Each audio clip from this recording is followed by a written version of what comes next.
کہ اس کے لیے حکومت کے لیے سروائیو کرنا مشکل ہو یا پھر ہو سکتا ہے وہ کسی سمجھوتے پہ آمادہ ہو جائیں. شاید اس وقت اسٹریٹجی یہ لگتی ہے. اچھا امتیاز گل صاحب، ماضی میں تمام تر جو صورتحال رہی اس کو بڑے قریب سے آپ نے دیکھا، آپ کا سر تجربہ کیا کہتا ہے؟ خدا نخواستہ پاکستان میں کوئی ایسی صورتحال بھی مستقبل قریب میں بن سکتی ہے کہ پاکستان دہشت گردی بھی بھگتے اور پھر پہلے کی طرح ساری دنیا پاکستان پر بھی الزام لگائے؟ ابھی دیکھیں دہشت گردی بھی کچھ بیک ٹو بیک واقعات ہوئے، پھر ایک بار پھر سے الزام تراشی کا سلسلہ شروع ہو گیا ہے، تو پھر یہ ساری صورتحال ویسے ہی بنتی دیکھ رہے ہیں آپ؟ اللہ نہ کرے. دیکھیے جی، مطلب ہم کنونس کرنے میں امتیاز ناکام کیوں ہیں؟ ابھی دیکھیں جس طرح خالی ہاتھ واپس آئے موحد یوسف، اور انہوں نے وہاں ایک بیان بھی دیا جس سے کہتے ہیں معاملات خراب ہوئے کہ ہمارے پاس اور بھی آپشن ہے. یہ باتیں کہتے ہیں سفارتی زبان میں کہ کرنے والی نہیں ہوتی، اندر خانے کرنی ہوتی ہیں آپ نے. نہیں بالکل آپ صحیح کہتے ہیں. وہ ہو جاتا ہے بعض اوقات گفتگو میں، کبھی سیاق و سباق سے ہٹ کے بھی بات ہو جاتی ہے. جو آپشنز والی بات، اس قسم کی یہ باتیں آپ ٹھیک کہتے ہیں، یہ کرنی نہیں چاہیے. لیکن پاکستان کے لیے ایک مسئلہ تو ہے. اب اندرون خانہ چونکہ ہم سے غلطیاں ماضی میں ہوتی رہی ہیں تو جس کی وجہ سے ہمارا اعتبار اٹھ گیا ہے. لیکن اس کا دیکھیں جی واحد حل یہ ہے کہ ہم چین، روس کے ساتھ، ترکی کے ساتھ بالکل بنا کے رکھیں. وہ جو ہمیں کہیں ہم وہ کریں، کیونکہ ہم نے اپنے تئیں جو کرنا تھا پاکستان کو ہم نے اس حالت تک تو پہنچا دیا ہے. ابھی میرا خیال ہے بڑا ضروری ہے کہ جتنے ہمارے قریبی دوست اتحادی ہیں ان کے ساتھ قدم سے قدم ملا کے چلیں. ٹھیک ہے، آپ یہ کہہ رہے ہیں کہ حالات اتنے خراب نہیں ہو سکتے. قدم سے قدم ملا کر چلنے کی اس وقت ضرورت ہے. بہرحال ایک مختصر بریک کے لیے کہا جا رہا ہے. امتیاز گل صاحب سے گفتگو کا سلسلہ جاری رہے گا. بریک لیتے ہیں، اسٹے ود اس.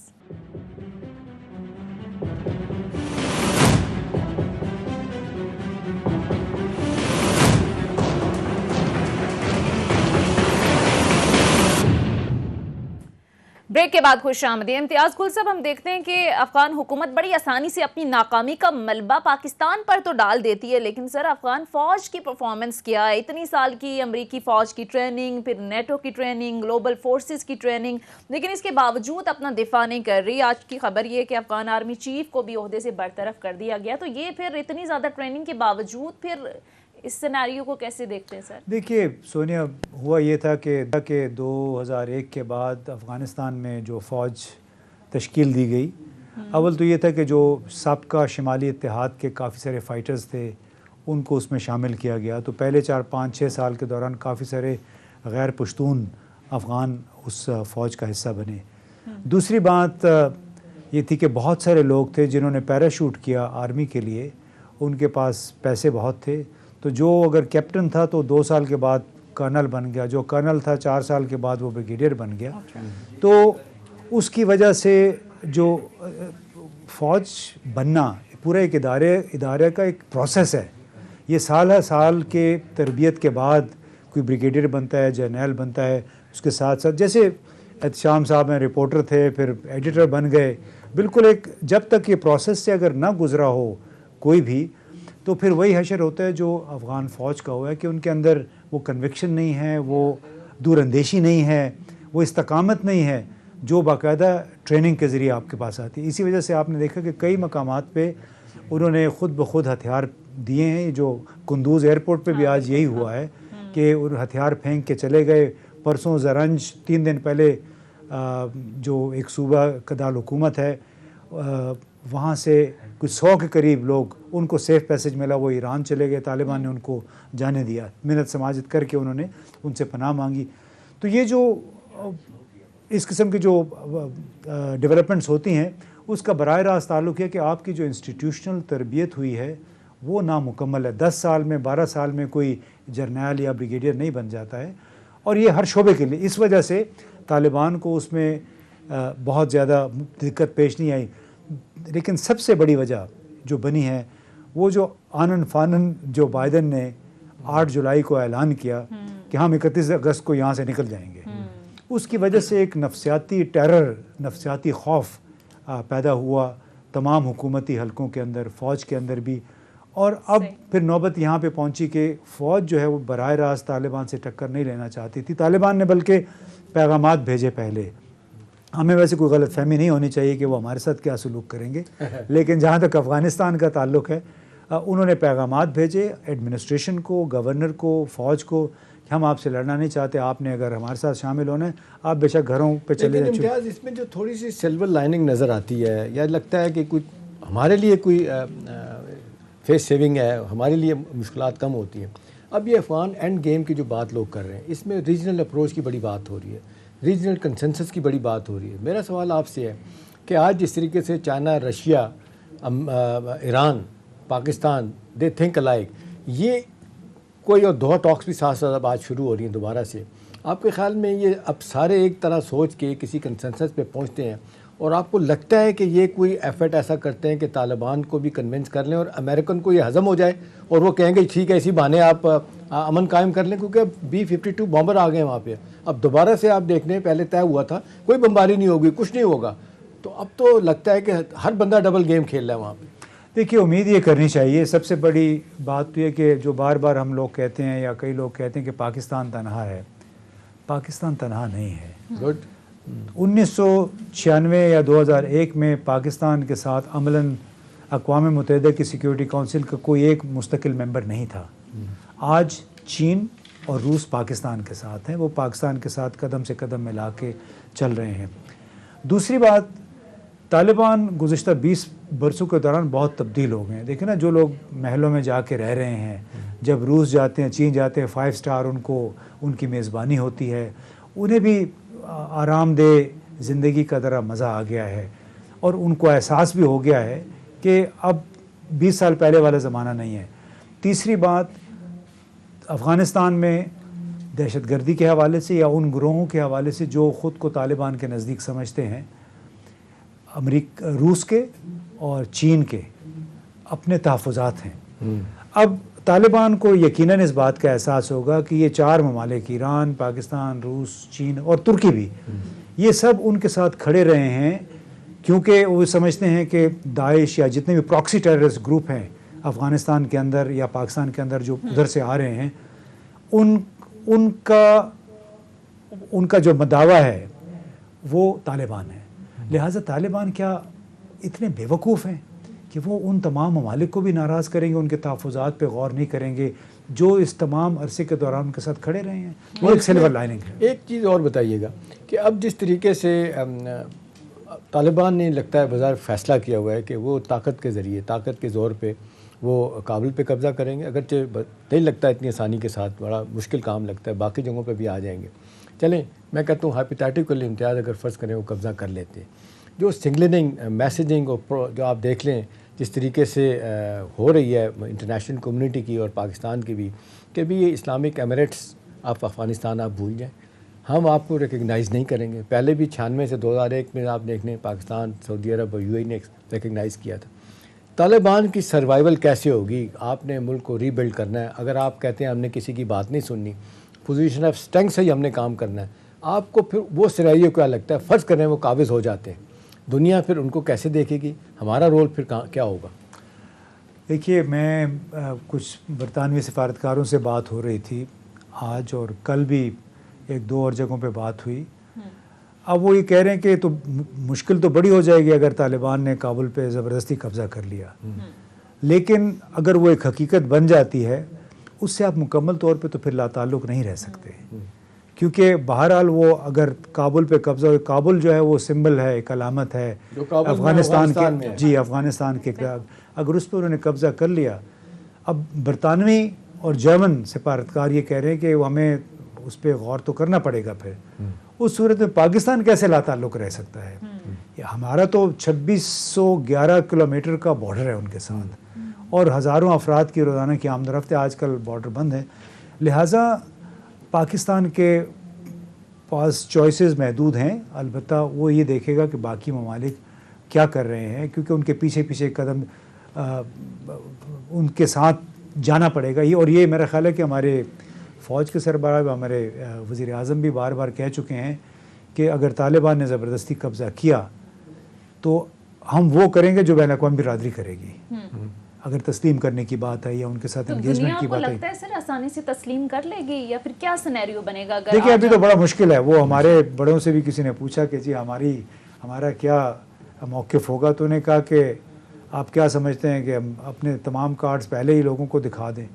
لیکن اور ان کا بیسکلی مقصد یہ تھا کہ ہمیں رش کرنے کی بجائے پھونک کے قدم اٹھانا چاہیے, کیونکہ ہم ویسی مشکل صورتحال میں ہیں. نہیں جانا چاہتے. مجھے امتیاز جو ذاتی طور پہ لگ رہا ہے کہ جو پریشانی ہمارے حلقوں میں نظر آتی ہے کہ طالبان کے ساتھ بگاڑنے کا مطلب ہے، خدا نخواستہ بگڑنے کا مطلب ہے کہ ٹی ٹی پی والے جو دوبارہ سے ایکٹیو ہوں گے، جو ہم نے دیکھا 2-4 شوشے بھی آپ نے چھوڑ دیے ہیں دھماکے کروا کے بھی. اب اس ساری صورتحال میں پاکستان تو یہی چاہ رہا ہے، اور میرا خیال ہے پاکستان کیا ہے، چائنا، ایران، رشیا، وہ بھی ڈرے ہوئے ہیں کہ یہ جو گروپس ہیں بیٹھے ہوئے ان کے جو دہشت گردی کرواتے ہیں، اگر یہ آ جاتے ہیں اور ہم ان کے ہماری بات نہیں سنتے تو ظاہر ہے انہیں تو پرواہ نہیں ہے کہ انہیں کوئی صوفہ سیٹ پہ بیٹھنا ہے، انہیں بڑی بڑی خوبصورت جگہوں پہ جانا ہے. مزہ آ رہا ہوگا ڈیفینیٹلی گھومنے پھرنے کا دنیا میں جب جاتے ہیں کیپٹل میں، لیکن آپ دیکھ لیں وہ آسانی کے ساتھ ماننے والے لوگ نہیں ہیں. تو اس صورت میں پھر آپ کو کیا لگتا ہے کہ یہ پاکستان جو ہے نا وہ جس طرح فیئر کا اظہار کیا جا رہا ہے کہ دہشت گردی خدا نہ خواستہ ہمیں روکنے کے لیے مشکلات ہوں گی. ٹھیک ہے 98% تک تو آپ دیکھنے ہم نے باڑ لگا دیا ہے، بڑی حد تک چیزیں کور کر لی ہیں. انڈیا کا رول بڑی تیزی کے ساتھ ڈیمینش ہو گیا ہے، وہ بھی آپ دیکھ لیں سفر باندھ رہے ہیں اپنا، کابل سے دھڑ فلائٹیں جانا شروع ہو گئی ہیں. ان کا آخری وہ کہتے ہیں وہ قندھار والا وہ بھی بند ہو گیا، سفارت خانہ جو تھا قونصل خانہ. تو ابھی انڈیا کا رول نہیں ہے، لیکن انڈیا تو آپ دیکھ لیں ہمارے خلاف جس طریقے سے ہے اور وہ اسپائلر کا رول پلے کر رہا ہے، تو مشکلات تو ہوں گی پھر. ٹھیک ہے، ایک بریک کے لیے کہا جا رہے ہیں، مختصر بریک لینے کے بعد جب واپس آئیں گے تو کچھ مزید ایشوز پر بات کریں گے. Stay with us.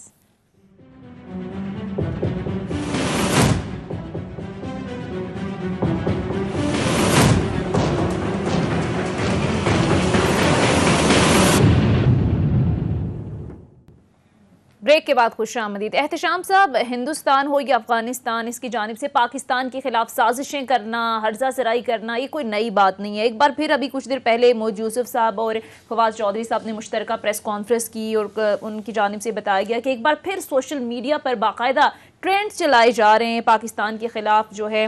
تو سر کیسے دیکھتے ہیں اس دیکھیں نا، اب تو لوگ کہتے ہیں کہ شاید ایکٹیو جنگیں اب نہیں ہوں گی. یہ پروپیگنڈا وارفیئر اور یہ 5th جنریشن وار کی جو لوگ بات کرتے ہیں اس میں یہی ہے نا کہ آپ پروپیگنڈا کیسے کرتے ہیں. یہ تو جس طرح بھی بتا رہے تھے امتیاز بریک میں کہ ایک ہمیں بلیسنگ ان ڈسگائز ملی کہ یہ EU انفو لیب جس طریقے سے ایکسپوز ہوئی، وہاں پہ کچھ لوگوں نے کام کیا. ادروائز ہندوستان کا میڈیا 24 گھنٹے آپ دیکھ لیں جس طرح کی وہ دہشت گردی والی باتیں کرنا اور پاکستان کے خلاف سب کچھ بولنا، اور وہ انڈیا مودی کی زبان بول رہے ہوتے ہیں. وہ تو سارا کا سارا کارپوریٹ سیکٹر کے پاس چلا گیا، ٹیلی ویژن خاص طور پہ. تو اس سے تو توقع کرنی نہیں چاہیے. ہاں اب زیادہ میرے لیے سچی بات ہے امتیاز، پریشانی کی بات یا دکھ کی بات ہوتی ہے کہ ہمارا میڈیا آزاد ہے. میں تو ابھی لکھا بھی ہے آرٹیکل اس میں نے بات کی. کبھی آپ دیکھ لیں دنیا جان کے ہم باتیں کرتے ہیں حکومت کے خلاف، اداروں کے خلاف، پھر کہتے ہیں آزادی نہیں. آپ پوری دنیا میں چلے جائیں، آپ ساری دنیا گھومے ہیں، میں بھی گیا ہوں. آپ اس طرح کی زبان، اس طرح کا بولنا، اس طرح سوال ہی نہیں پیدا ہوتا کہ کسی ملک کی فوج کے خلاف آپ سپریم کورٹ کے خلاف، ان کے اداروں کے خلاف بات کریں. ہم کرتے بھی ہیں، اس کے باوجود بھی چھوٹا ایک آدھا واقعہ ہو جائے، کسی کو پکڑا گیا، پوچھ کے پھر چھوڑ دیا گیا، ہم کہتے ہیں جی آزادی صحافت خطرے میں پڑے گی. دیکھیں اس وقت جو مقابلہ ہے میرا خیال ہے کولیکٹیولی ہمیں ہمارے میڈیا نے بڑا کام کیا، بائی دی وے دہشت گردی کے حوالے سے بڑا کام کیا، اور یہ نہیں کہ کسی کے کہنے پہ کیا، کمٹمنٹ کے ساتھ کیا. میرا خیال ہے وقت آ گیا ہے کہ جس طریقے سے ہندوستان کر ٹھیک ہے ہم اتنے بلیٹنٹ انداز میں نہیں کر رہے، جو جھوٹ سچ وہ کروا کے بھیجتے ہیں، یا جو آپ جعلی قسم کی ویب سائٹ کریٹ کر کے جعلی ناموں سے جو کچھ ہو رہا ہے، اس کو سکٹل کرنے کے لیے ہمیں ایک بہت بڑا ایفرٹ کرنے کی ضرورت ہے. لیکن ساتھ ساتھ ہمیں میرا خیال ہے دنیا کو بھی بتانا چاہیے کہ جی ہندوستان کا یہ سو کال ڈیموکریسی والا جو گناہنا چہرہ ہے یہ بھی ایکسپوز ہونا چاہیے. لیکن آج جس طرح ساری دنیا کہتی ہے، لوگ انہی کی بات سنتے ہیں، اسرائیل کی بات سنتے ہیں، انڈیا کی بات سنتے ہیں، ہماری بات نہیں سنی جا رہی. اللہ کرے کہ ہم ایسی ہماری پوزیشن ہو جائے، اپنے پاؤں پہ کھڑے ہو جائیں. ہمیں یہ بیگنگ باؤل آج تک نہیں ٹوٹا. شوکت عزیز صاحب پرائم منسٹر نے دعویٰ کیا تھا کہ جی آج کے بعد یہ نہیں ہوگا، ہم IMF سے کچھ نہیں لیں گے. لیکن آپ دیکھ لیں جو حکومت آتی ہے وہ کہتی ہے کہ جی پچھلے قرضے اتارنے کے لیے IMF کے پاس جا رہے ہیں. یہ آپ 2013 میں پیپلز پارٹی نے بھی کہا، 2018 میں بھی نون نے کہا، 2008 میں پیپلز پارٹی نے کہا، اب 2018 میں عمران خان کی حکومت بھی کہہ رہی ہے کہ جی پرانے قرضے جو ان دو بڑی پارٹیوں نے لیے ہیں ان کو اتارنے کے لیے ہم قرضے لیں. ہم تو ایسے وشیش سرکل میں پھنس گئے ہیں، دنیا کو ہمیں فزیکلی کچھ کہنے کی ضرورت نہیں. اس طرح سے ہمیں چوک کر سکتے ہیں. اس میں پروپیگنڈا وارفیئر میں میرا خیال ہے کولیکٹیولی ہمارے پریس کو آگے جانا ہوگا. ٹھیک ہے. تو امتیاز گل صاحب، یہ جو جعلی ویب سائٹس بنائی گئی، پھر EU ڈسانفو لیب کا جو سارا معاملہ رہا، سکی کا سامنا کرنا پڑا بھارت کو. سوشل میڈیا ایک بار پھر سے ٹرینڈز چلائے جا رہے ہیں، پاکستان کے خلاف ہرزہ سرائی کی جا رہی ہے. تو پاکستان کو کس طرح سے اب ایکسپوز کرنے کی ضرورت ہے بھارت کو، خاص کر یہ جو صورتحال کا سامنا اس وقت پاکستان کو؟ دیکھیے بدقسمتی ہے کہ پاکستان کے تمام حکام زیادہ تر ریئیکٹ کرتے ہیں، صرف رد عمل کا اظہار کرتے ہیں، عملی طور پر آپ کے یہاں کچھ نہیں ہوتا، پرو ایکٹیو نہیں ہے، پرو ایکٹیو نہیں ہے، پیش بندی نہیں ہے. یعنی ہمارے وزراء، ہمارے مشیر، ہمارے حکام بڑی ہمیں آ کے بتاتے ہیں کہ جو یورپین یونین ڈس انفو لیب میں بھی جو آیا تھا کہ 550 ویب سائٹس تھیں جہاں سے پاکستان کے خلاف مواد چھاپا جاتا تھا، تشہیر کی جاتی تھی. سوال یہ کہ کیا ہم نے کوئی ایک آدھ ایسی ویب سائٹ بنائی ہے؟ ہم نے کتنا کام کیا؟ کیا ہم ہر دفعہ ریئیکٹ ہی کرتے رہیں گے؟ یہ شور مچانے سے کچھ نہیں. ہمارا کیا ہوتا ہے کہ کوئی مسئلہ سامنے آتا ہے، پھر یہ کہتے ہیں کہ اس پہ بمباری کریں، اس کے خلاف چیخنا شروع کر دیں. کہاں سے چیختے ہیں؟ پاکستان ٹی وی پہ یا ہمارے جو دوسرے پرائیویٹ چینلز ہیں. سوال یہ ہے کہ کیا ہمارا دشمن، ہمارا حقیقی جو مخاطب جس کو کہتے ہیں کہ ہم کس کو ایڈریس کر رہے ہیں، ہماری جو آڈینس ہے وہ ملک سے باہر ہے، وہ امریکنز ہیں، باقی یورپینز ہیں، لیکن اتنا شور پاکستان کے اندر مچ جاتا ہے کہ انڈیا نے یہ کر دیا، انڈیا نے. بابا آپ کی بات سن کون رہا ہے؟ جو ہماری بڑی ناکامی ہے کہ ہر دفعہ ہمارا تمام تر فوکس ہم 50 میڈیا ٹی وی چینلز ہو گئے. یہ جو آپ بات کر رہے ہیں اس کا جواب میں دوں گا. میں نے پہلے بھی میرا خیال ہے پروگرام میں بات کی تھی. ایک ٹاپ ویسٹرن ڈپلومیٹ نے بات کی تھی، نام نہیں لیتے، مجھے پتہ ہے جس نے کی تھی. اس سے سوال پوچھے گئے کہ جی جس طریقے سے پاکستان کے خلاف ہندوستان سب کچھ کر رہا ہے، آپ دیکھ رہے ہیں، آپ خاموش ہیں. تو اس نے ایک جواب دیا تھا. اس نے کہا تھا let us make it a mutually hurting stalemate which is currently hurting only Pakistan. مطلب تھا کہ بھی جیسے وہ کر رہے ہیں آپ بھی کریں. اچھا، اصل ایگزیکٹلی یہی بات ہے کہ ہم یہاں تک کرتے کچھ نہیں ہیں. ابھی ان دنوں کچھ ہی کوئی پاکستان کے بیانیے وغیرہ کی بات ہو رہی ہے، لیکن اس کے لیے طریقہ کار وہ وہی اختیار کرنا چاہتے ہیں کہ پریس ریلیز بنا دیں، ایک مضمون چھپ گیا، لکھا ہے کسی نے، ادھر چھپوا دیں اس کو، اور اس کے بعد ایک بارش کی طرح ادھر ادھر آرٹیکلز پھینک دیں. 4 دن کے بعد پھر وہ کہتے ہیں ٹھنڈ پروگرام، پنجابی میں کہتے ہیں، پھر بلبل آ جاتے ہیں. یہاں پر سوال سر یہ بھی پیدا ہوتا ہے نا کہ یہ ساری چیزیں کسی سے ڈھکی چھپی تو نہیں ہیں، دنیا جانتی ہے. اب دیکھیں مقبوضہ کشمیر کے اندر جو ظلم و ستم ہو رہے ہیں، پاکستان بات کرتا ہے، کیا دنیا سے یہ بات ڈھکی چھپی ہے؟ اب جس طرح سے ارزا سرائی کے یہ پروپیگنڈا شروع کیا، ہم کہتے ہیں کہ پاکستان ایکسپوز نہیں کر پائی، دنیا سے چیزیں ڈھکی چھپی تو نہیں ہے نا؟ پھر بھی دنیا اس طرح سے رد عمل. دیکھیے آپ اس پہ اخلاقی پیمانہ، اصول کا پیمانہ لگا رہی ہیں. بین الاقوامی سیاست میں گروہی مفادات ہوتے ہیں، اخلاقیات اور اصول نام کی کوئی چیز نہیں ہے، بلکہ بین الاقوامی سیاست میں آپ دیکھتے ہیں کہ ایک دوسرے سے آپ کے اقتصادی مفادات کتنے جڑے ہوئے ہیں.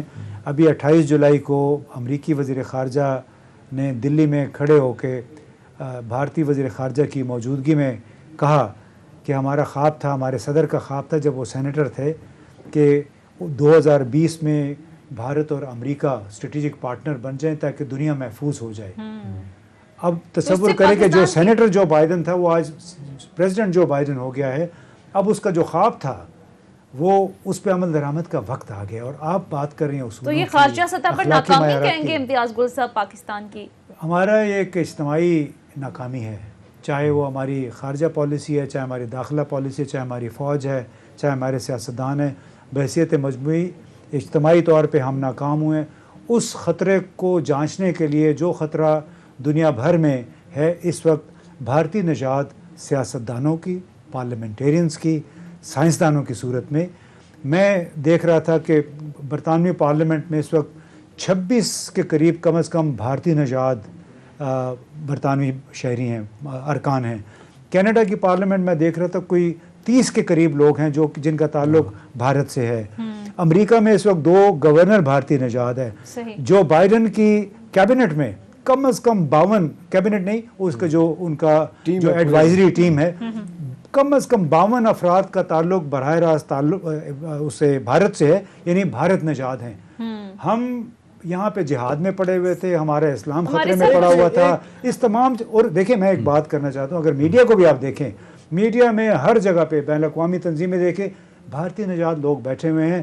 ہمارا اجتماعی فیلئر یہ ہے کہ ہماری بیوروکریسی، ہماری فوج، ہماری انٹیلیجنس اس خطرے کو بھانپنے میں ناکام رہی. دیکھیں یہ 9/11 میں جو چیزیں تبدیل ہوئی ہیں 9/11 کے بعد کہ ہندوستان ایک بدماش جو ہے نا وہ شریف بن گیا، شریف جو ہے اب جو کشمیری ہے بدماش بن گئے، یہ بھی تو ہوا ہے.